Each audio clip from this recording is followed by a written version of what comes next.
अमरीकी council general Connor ट्रिबिल Pakistan के बानी कायदे आजम मोहम्मद अली जना की मज़ार ते हाज़िरी भरे खेस भेटा पेश कई। अमरीकी कौंसिल जनरल कायदे आजम मोहम्मद अली जना की मज़ार ते हाज़िरी भरे गुल रखिया ऐं महिमाननि लाइ रखियल तासराती किताब ते अमरीकी अवाम पारां ख्यालात दर्ज कया।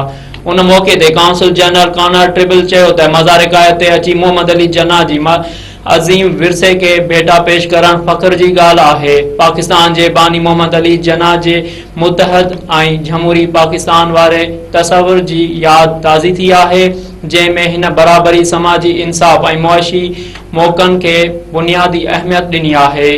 अमरीकी कौंसिल जनरल कॉनर ट्रिबिल मज़ार कायद ते गुलन की चादर चढ़ण बाद पाकिस्तान के पहिरें वज़ीर आज़म लियाकत अली खान ऐं मोहम्मद अली जना की भेण फातिमा जना जी मज़ारनि ते भी हाज़िरी भरी, जंहिंखां पोइ भर में क़ाइम म्यूज़ियम जो दौरो कयो ऐं कायदे आज़म मोहम्मद अली जना की ज़िंदगीअ सां मंसूब नवादरात जो मुशाहिदो कयो। उन मौके ते हिन ॻाल्हाईंदे चयो त अॼोको दौरो अमरीकी अवाम तरफ़ां उन अज़म जो वर्जाउ आहे त पाकिस्तान सां बतरफ़ी इक़्तिसादी लाॻापन के वधीक मज़बूत करण सां गॾु वापार के हथी वठाइण लाइ गॾिजी कमु कयो वञे। सीड़ पुकारी वधाइण जा तरीक़ा ॻोल्हण, वसी शराकती कारोबार ऐं तालीमी मौक़नि लाइ साज़गार हालतूं पैदा करण उन सहकार जे अज़म जो हिसो आहे।